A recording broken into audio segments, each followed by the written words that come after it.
It's time for the best coverage of the top stories in sports.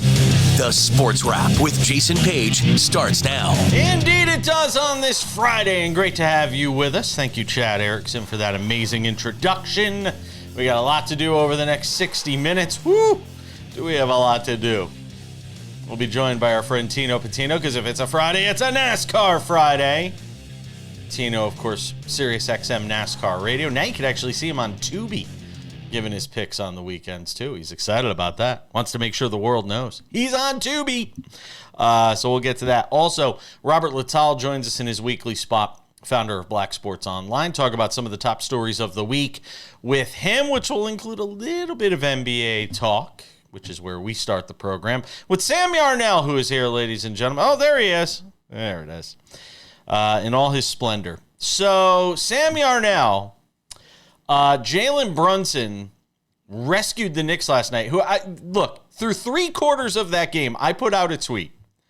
I don't know if I can find it real quick, but I put out a tweet through 3/4 of that game against the Pistons. And it read the following. Let's see here. What's standing out in the Knicks-Pistons game is the sense of calm from New York. Nothing seems to fluster them tonight. I know there's still a quarter left to play, but I'd be shocked if the Knicks didn't close the deal. Easily the best game they've played in this series. And then what do they go to do? They go and poop the bed, essentially, in the fourth quarter. For the second time that game. Yeah.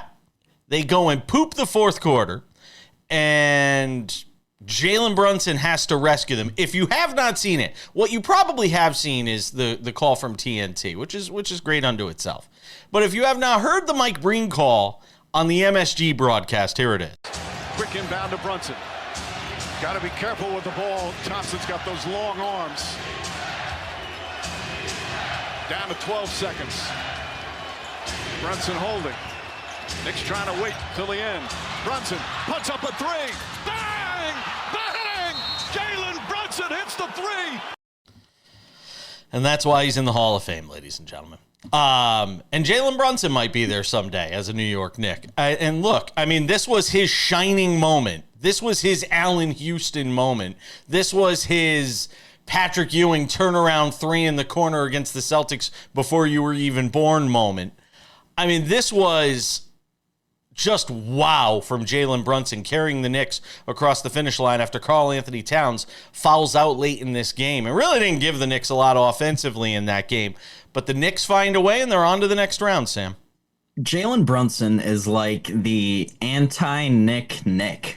Like, the Knicks tried to nick that game so hard last night, twice, as we previously alluded to. And I think the cat point was kind of when I realized when he fouled out, and then they, you know how they always do, they run his little stat line up on the screen. I was like, wow, they really are trying to, like, Karl-Anthony Towns, the guy they go out and get in the offseason to make this team a world beater, is all of a sudden not producing for them when they need it most and fouling out. But somehow the knight in shining armor, Jalen Brunson, comes through, and Mike Breen hits what? I think it's like the 16th double bang in history.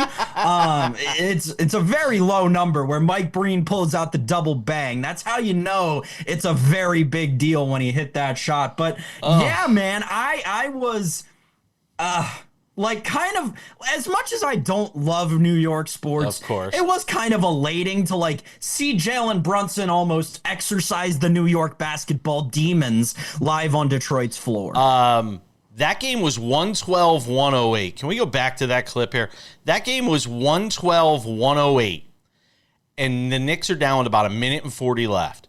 And Brunson makes one of the most unbelievable plays where he's dribbling around, he's getting pushed around, he's almost falling on his back, and he manages to score to make it 112-110.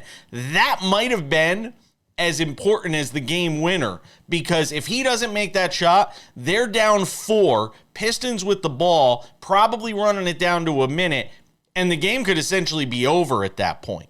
I mean, he could not have been bigger for the Knicks in this game. And by the way, if you want to crush the Dallas Mavericks and get on them for getting rid of Luka, if you want to crush them for something, Crush him for watching Jalen Brunson walking out the door to the New York Knicks. Because as much as you want to talk about Luka's home right now, and Jalen's going on to the next round, and Luka's going to the couch to eat bonbons. So let's just keep that in mind for a moment, Sam. Wait a second. I do have a question for you. Yes.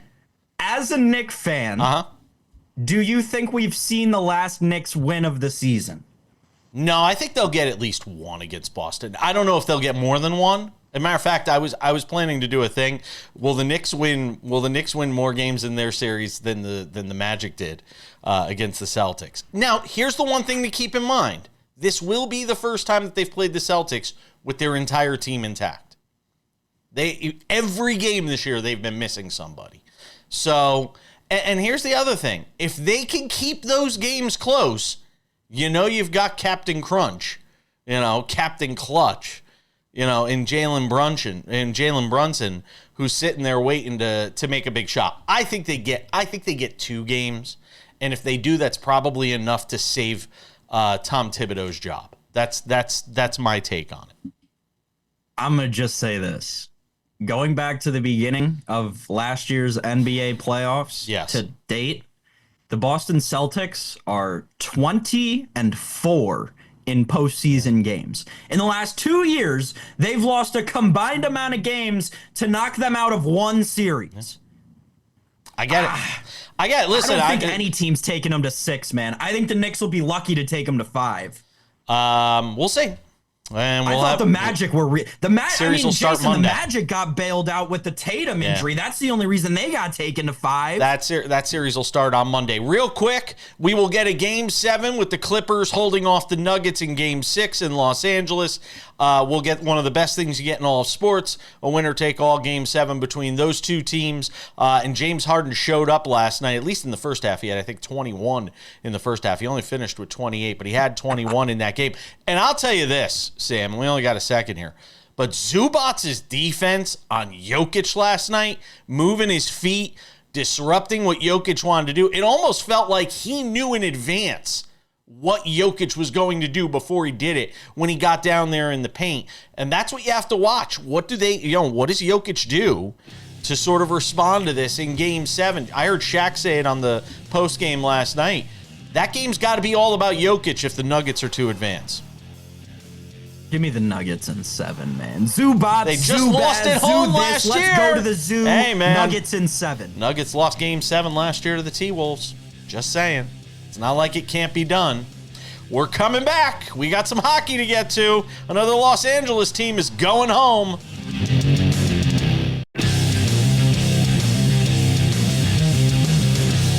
Thanks for being with us. Coming up in 10 minutes, our friend Robert Littal drops by, Black Sports Online founder. Some of the top stories of the week with him. What did he make of Shedeur Sanders fall in the draft and the aftermath of it? You can count on it. There'll be 30 for 30s on that years from now. Whole host of issues to run through with Robert Littal. Welcome back, Sam Yarnell. Let's talk some hockey. And Jim Hiller will have an entire offseason. And who knows, he might have some extra time on his hands because I got to wonder if he's going to be out of a job after the Kings get bounced in the opening round of the Stanley Cup playoffs. They fall in 6, losing in Edmonton on Thursday night, Sam. And, look, this is a big collapse for this Kings team, considering what the expectations were for them coming out of the regular season. I think, Jason, that our friend Dennis Bernstein has done a tremendous job of kind of outlining the, I don't want to say problem with the Kings, but like the downfall of the Kings this season. Because you're exactly right. The fact of the matter is this. They were, across the board, a more talented team than Edmonton, right? They had better depth, their defense was better, and their goaltending was better. At the end of the day, the Edmonton Oilers are a team that is kind of thrown together around Draisaitl and McDavid. And when you're talking about goaltending, especially playoff goaltending, I don't think Calvin Pickard, a journeyman goaltender in the league, is really going to be a Stanley Cup winning solution for the team from the Great White North. To me, right, as as commonplace as this matchup has become in the NHL, I do, to an extent, agree with all of the criticism around Hiller, and it all makes sense, right? This team always eliminates you from the playoffs. This is the best chance you had. This is the first time where your team, Jim Hiller, was hands down better than the team across from them, and they still couldn't figure out how to get it done. I get all that. But the other side of that coin is this. The Edmonton Oilers are more familiar, let alone Connor McDavid and Leon Draisaitl, two of the best players in hockey in the world, are more familiar with what Jim Hiller and the Los Angeles Kings do in the playoffs than anybody else. They play them more. So, again, while I understand the criticism, and Dennis is exactly right in all of the questions that he's been asking to Jim Hiller after these games, he has been spot on with all of them. And all the other reporters, for that matter. I'm not saying that there's been some sort of media tirade around this. But I do think that we do need to understand that the Kings have to deal with the Oilers in the playoffs more than anybody else, and the Oilers know exactly what it takes to beat the Los Angeles Kings. Just think that Hiller deserves a little bit of slack in that regard. At the end of the day, I could totally see what you're talking about, Jason, and there's a very realistic chance in my mind that he is not behind the benches for the Los Angeles Kings to start the 2026 season. I will also say this. Some of the blame has to go on Rob Blake because this team lacked depth. They were able to mask it in the regular season when you got all these days off and all this stuff. But when you get to the postseason and go look at the load that their minutes, go look at the load that their primary guys in this game were playing. You had a 35-year-old Drew Doughty averaging 27 minutes of ice time per game in this series. That is a huge load. Mikey Anderson, 25 minutes. Joel Edmondson, 23 minutes. And then there's a huge drop-off. And when you get to the playoffs, you got to be able to get the guys a blow, especially when you're talking about, overtime games and stuff like that. And they just simply didn't have it. And as much as we can go after Hiller, and there's plenty to blame on Hiller as well, you got to talk about Rob Blake and the composition of this roster. Move away from that for a second, because we had a series end last night, 2 of them, beyond this Oilers-Kings series. Toronto puts Ottawa out of its misery in 6 games in what was a fun series. It was a fun series, and look, things are looking up for the Ottawa Senators after what felt like years in the darkness. New ownership, and things are certainly turning around there. But Toronto gets by. They're on in 6, and Las Vegas, after a scare from the Wild, moves on to the conference semifinals as well as they beat Minnesota in 6 last night, Sam. Yeah, obviously a ton of demons exercised up in Toronto, Jason, and we can get to the Golden Knights at the end of the segment because, they've won the Cup. They've been to the Cup multiple times, the Cup Finals multiple times. Like, they're a playoff powerhouse team, but the Maple Leafs are not. And I think one of the biggest stories around Canada going into this playoffs was, hey, we got the Battle of Ontario. Like, at least we'll get one Canadian team in the second round. Well, turns out Edmonton got the job done, and we're at least going to get 2. The funniest thing, and I'm sure no one saw this because it was only on Canadian TV, and who wastes their time watching Canadian TV besides this guy? God, we're on in Canada. You're killing me. But the Sportsnet people who, by the way, gosh, and this is a different segment we have to do, they are so much better at broadcasting the playoffs than TNT and ESPN are. Don't get me wrong. Greg Wischusen is great and stuff. Bob Wischusen, not Greg. Right. This is just a runaway train. Have you watched any of these Sportsnet broadcasts, Jason? No. They've been so much better when it comes to the hockey. Anyway, I say all that to say, Elliot Friedman, who covers the NHL better than maybe anybody, said last night on their hockey wrap-up show, William Nylander, who is the first star of the game, scored 2 goals for the Maple Leafs. His brother is also on the Maple Leafs, right? Now, William is a star on the team. His brother last night was scratched from the lineup. He was a healthy scratch. They have to fill out this roster sheet and give it to the NHL before the game starts. They got their numbers backwards. So William Nylander almost was not allowed to play in the game. Had someone noticed this after the puck dropped to start the game rather than before, he would have been, they would have removed him from the game. He wouldn't have scored the 2 goals that ultimately led to the Maple Leafs winning. Just an interesting little nugget that even when things go right for Toronto, they almost go really, really wrong when it comes to the playoffs. But good to see him move on. Do I think they're going to win the Stanley Cup? No. Well, the path became easier because there's a whole bunch of teams that won't be going on to the next round, obviously, with what we saw last night. And again, Las Vegas moves through. We will have a Game 7 in the opening round of the Stanley Cup playoffs. Thanks to Colorado and Dallas, the Avalanche get a win in Game 6 of that series. So we get a 7th and deciding game between the Avalanche and the Stars. And all the credit in the world to the Stars, who a lot of people had dead and buried before this postseason began, when they lost Jason Robertson just before the start of the playoffs. Might have been like the last regular season game. But we will see what happens in that Game 7 this weekend. A lot of good Game 7s coming up in sports this weekend. We're coming back with Robert Littal. Sam will join us later for Odds and Ends.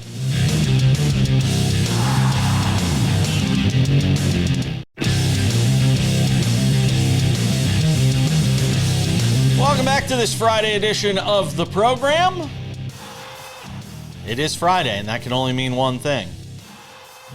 Robert Littal is here, founder of Black Sports Online, hanging out with us on the program, talking about the top stories of the week. And we didn't shortchange him this week. Gets the full 2-segment treatment that he is accustomed to. Got to keep him living in the style in which he is accustomed to living. I love the Nuggets jersey you're rocking, by the way. That is fantastic. I get them from China. All my throwbacks. Well, not anymore. Not unless you're paying that 145% tariff, man. Yeah. You ain't getting them anymore. My little hookup is not going to be working anymore. It's going to be an expensive hookup.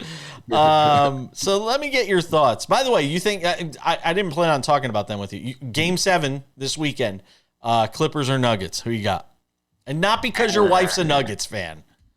I'm just going to go with the home team, but it's really 50-50. Yeah. They're about as close as you can get for two teams. Hell of a series, but I don't think the Nuggets are once again going to blow a 20-point lead at home in Game 7 like they did last year. Yeah. Hopefully. Yeah, hopefully. We'll see.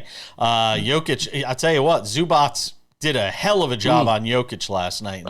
That could be the difference in Game 7 as well. All right, let's talk about another LA team. This one is headed home. Lakers fall in 5 games. And look, I thought there were some matchup problems for them, and I thought Gobert would be an issue. I didn't think he'd be an issue to the tune of 28 and 24 in the closeout game. But some interesting things that have come out of this series already in the 48 hours since this thing wrapped up. One, the comments from LeBron James when asked about the Lakers basically being centerless after they traded away Anthony Davis, and him basically saying, no comment, because the last time somebody commented on our roster, they wound up getting traded away, referring to Anthony Davis. And it almost feels like to me, LeBron's going to kind of hold them hostage a little in a way to say, look, if you don't do the right things to this roster, why should I come back? Yeah, I mean, LeBron is not going to take any type of accountability himself. I don't know how much input he had in the AD Luka trade, but he had more than what he said. He told us he didn't find out at dinner. Let's put it like that. But I think actually that should be addressed to the coach. They didn't play a center, but they had centers on the bench. They had 2 big guys, on the bench. Yeah. The coach decided to make Rudy Gobert look like a prime, Jokic. Hell, a prime Bill Russell, out there. And some of that is coaching. And I thought J.J. Redick did a very good job for his first year coaching the Lakers, but I thought he was thoroughly out-coached in this particular playoff series. Yeah, he's not even the best coach in his own city. I mean, Ty Lue is clearly, and Ty Lue has a lot more experience too, and I do think J.J. Redick will get better with that experience. He also pointed to the fact that the Lakers are not in championship shape, and we can say whatever we want. That is a shot across the bow at Luka Doncic and his fitness. And I was just watching video this morning of when Luka came into the league. I didn't realize just how big he got. And I don't mean in terms of his gravitas around the league. I mean in terms of girth. I didn't realize how big he got until I saw the films of him early in the league when he was fast. He was lightning quick getting to the rack. And looking at him now, and I'll tell you something, if it doesn't happen for him in this offseason, assuming LeBron's coming back, and LeBron gets in his ear and says, look, you got to get into shape, young man. If it doesn't happen in this offseason, Robert Littal, it ain't ever going to happen for Luka when it comes to being in that championship shape he needs to be in. Yeah, but I tell you this, I hated that Redick said it because Luka never wanted to be traded there. And if he decides to leave after next year and LeBron decides to retire, where's they going to leave the Lakers? In the next 10 years? Are they going to go through that void that they went through before LeBron came where Kobe wasn't quite Kobe and was injured, and then LeBron came, but before then it was pretty ugly? So they got to be very careful with how they approach and how they talk. He never really seemed happy there. I don't think it was so much LA or the Lakers or the coach or LeBron. He just didn't want to go. He was happy in Dallas. And they treated, the fans and everything treated him as such. Now, maybe he needs a little, kick in the butt to let him know that, hey, what you're out here doing is unacceptable as far as your shape. But I think it's a dangerous game to say the same things about Luka that the Mavericks basically have been saying about him for the last, 3 months. Do you want to alienate him to the point that he's like, something? I'm going to play out the rest of, next year. LeBron is going to retire. I don't even want to be here. I'm going to go play with Jokic. I'm going to play with Giannis. I'm going to go somewhere else. I'm going to go to a smaller city where I don't have to deal with all of this. It's a dangerous game that they're playing now. Yeah, I agree with you on that. I think they do have to be careful. But at the same time, if the guy's not in shape, you're not winning a championship with him anyway. Because it's clearly an issue. It's clearly an issue. The guy can't play defense. He's huffing and puffing going down the floor, Robert. I felt it was maybe a little much because clearly in the last game, he broke his back basically. It's like he came back out there and tried to play. And to be honest with you, he did get them back in the game. LeBron was on the bench. They were down by 10. It was Luka ran, and they had got it back tied and went back and forth, before they actually end up losing in the last minutes. I understand he does have to get in better shape. He has to have a better regiment going into next season. I think maybe that's just something that we talk about behind closed doors and not to us in the media. Well, we don't talk about it behind closed doors when it comes to Zion Williamson. My God, that kid's been crucified over his weight, and he's still in better shape than Luka is. But I'll be fair, Luka has gone to an NBA Finals before. Wow. So Fat Luka has been in an NBA Finals. So Fat Luka sounds like a mob. Is that a mob character in The Sopranos? Fat Luka? I'm just saying that Luka has proven that he has the ability, husky or not, to get a team, to the NBA Finals. And he didn't take an easy road to the NBA Finals because they were like the 5th seed or something like, that. So when you're proving that you've done something a certain way, I think sometimes in your mind, you're like, why do I have to change? I call it the Stephen A. Smith theory. You gave me $100 million. Why should I stop screaming? In fairness to Zion, too, he hasn't been born into the best situation. It's been pretty dysfunctional there in New Orleans, too, in terms of his time there. It'd be interesting to see where Zion potentially lands in this offseason. I've heard some interesting things there. We're coming back for another segment with our friend Robert Littal from Black Sports Online. Don't go anywhere.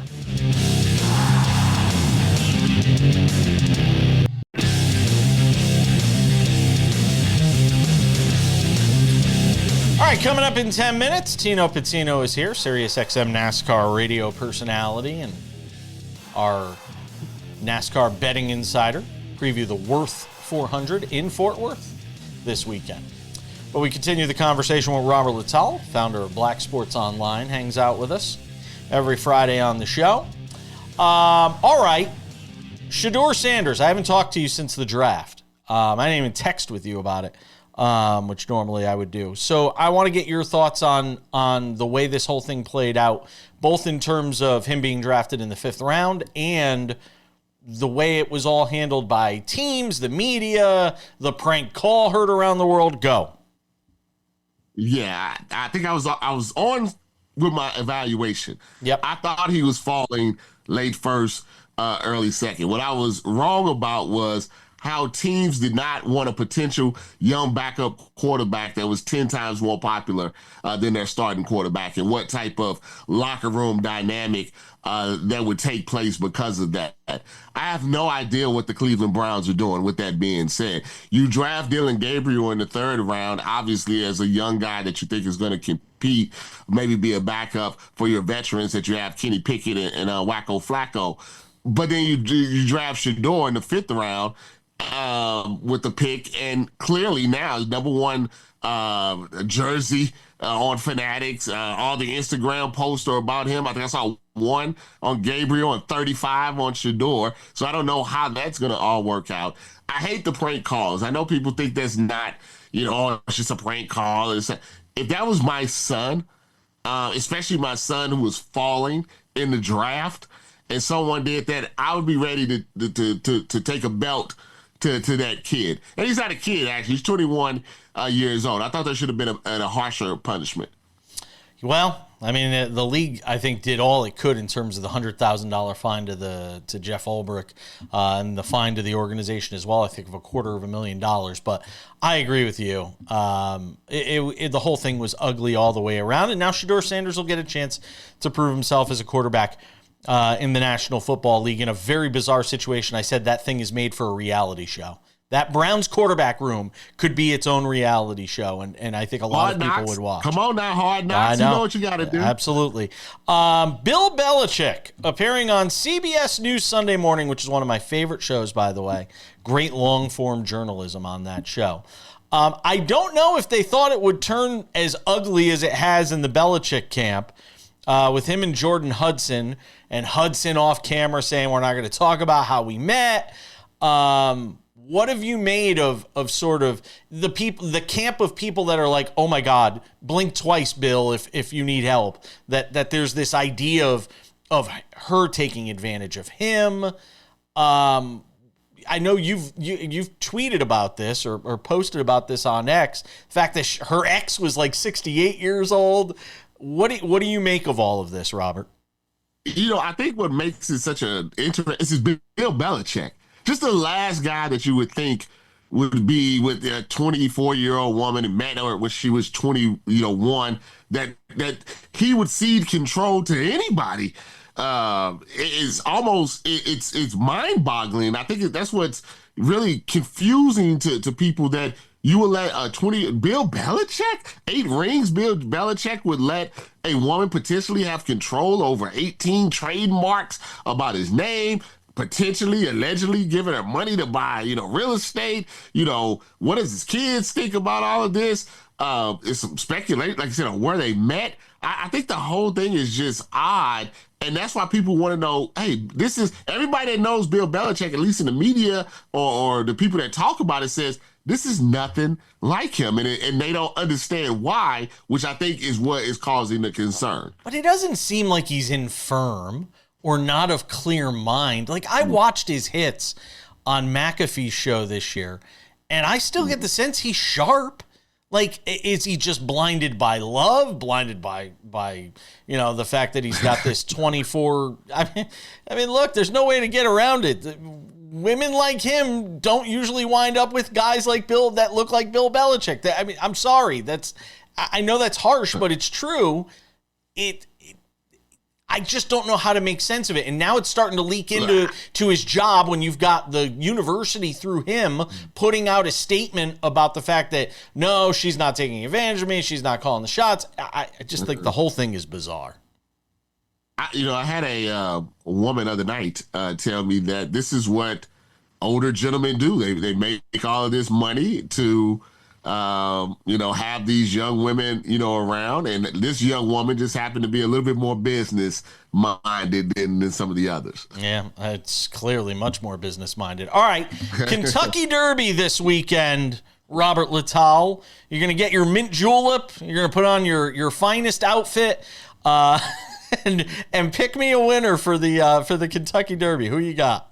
Hey, I got a couple Cam Newton hats around here. I looked at the field, and I was like, there's two horses. One is journalism, and one is publishers. So I'm like, well, that's my 1-2, right there. What are the odds? If you want like a dark horse, I would say the Luxor Cafe. That sounds like that sounds like something that Bill would have met old girl at. I always feel bad for those horses, by the way. They win and they don't get none of the money.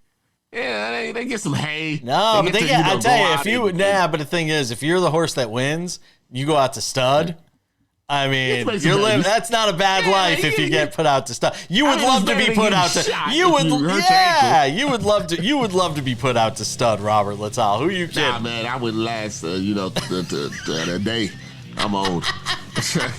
I would make a Shannon Sharp joke here, but I'm not gonna do it. Hey, real quick, does Rockets Warriors make it back to Houston for Game 7? Yes or no? I think so. Steph's hurt. I think the Rockets may pull this out. All right. Robert Littal, founder of Black Sports Online. Thank you, my friend. Have a good weekend. Tino Pattigno next. Odds and Ends wraps things up in 10 minutes. Got a few items to breeze through there. But if it's a Friday on SportsWrap, that can only mean one thing, ladies and gentlemen. It's a NASCAR Friday with this guy, Tino Pattigno. Catch him weekends giving his NASCAR betting advice over on SiriusXM NASCAR Radio. You also see him on Tubi now as well, because apparently one TV show for him every week isn't enough. He needs more.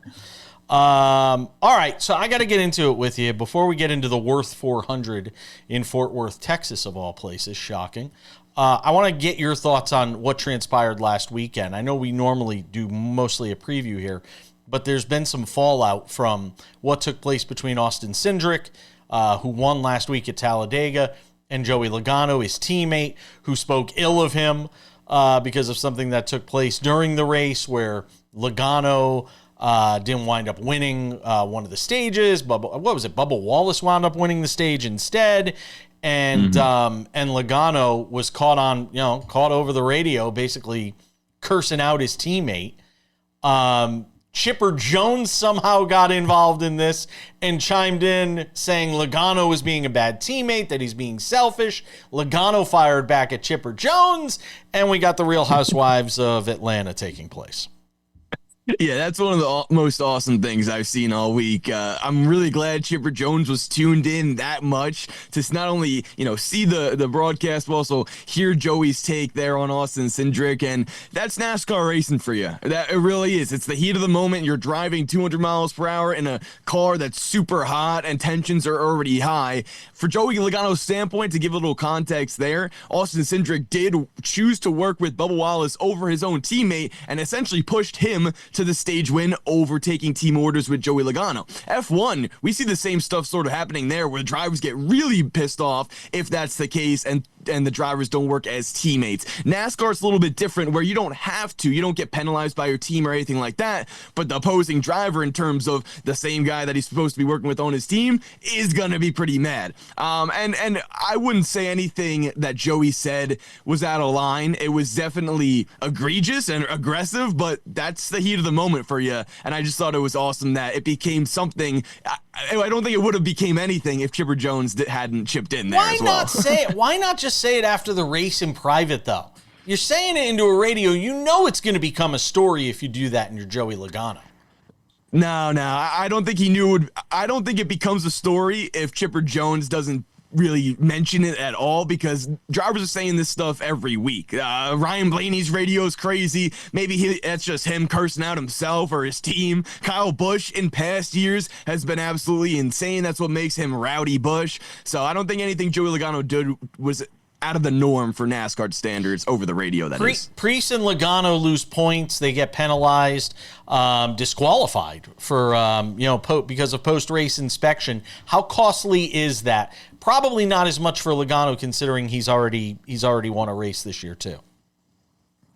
Yeah, well, that's the thing, too, with Priest. It hurts him a little bit more because it took him from 10th in the standings, which is a great spot, to now 14th. And now you're around the bubble, and that's not really where you want to be for a driver like him who may need a win to get in. Right now, it's looking good on points. And for Joey Logano as well, it doesn't hurt as much, but he definitely does sort of want to keep the same points situation there. And doesn't have a win yet this year for Joey, so both those drivers did take a pretty big hit. All right, move to this week's race in Texas, the Wurth 400. Give me some thoughts as you sort of analyze the field and look at what we have this week. Kyle Larson is your favorite at plus 370 according to FanDuel. William Byron at plus 500. Tyler Reddick at plus 700. Where are you going right now when you look at this field?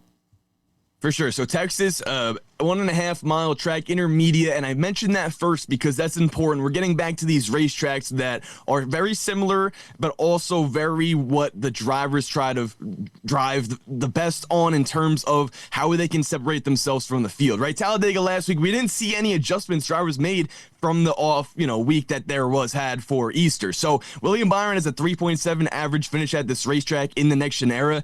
That's the best out of all active drivers. I do like Chase Briscoe in this one as well. If you're looking for value, 22-1 there for him. But I would lean Tyler Reddick as my favorite play this weekend. He's plus 700, as you mentioned, and that's great value because of the fact that after practice and qualifying, it's just going to be cut in half. He's going to get a great starting spot, and those cars always have been bringing speed to this style of racetrack, like I mentioned. Bubba Wallace at 16-1. Give him any shot?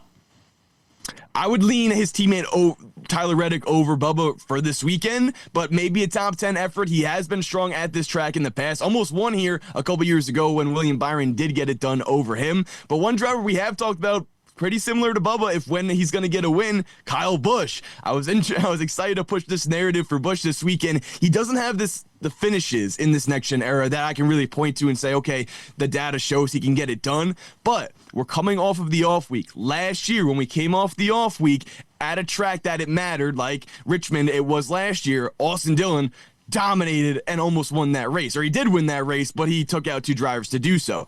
I think Kyle Busch has a strong chance to win this one because we're coming off of the off week. We haven't seen that many adjustments because of Talladega.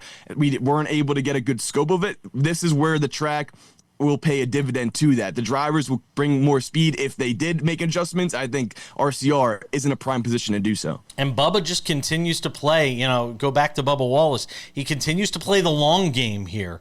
It has been very effective in terms of his point strategy. What is he, top 10 in points right now, right? Mm-hmm. And without a win. Yeah. I mean, it's amazing. Without a win. He could conceivably go the whole season without a win and make the playoffs. Oh, yeah. He's done it to himself. 7th right now in points, ahead of guys like Ryan Blaney, who have normally, once they do get wins, will jump them, for sure. Amazing. All right. Tino Pattigno says he likes... Who's your winner again? Give me Tyler Reddick in this one. Tyler Reddick for the win. Catch him on Sirius XM NASCAR Radio. We'll talk to you next week, my friend. Thank you. We're coming back.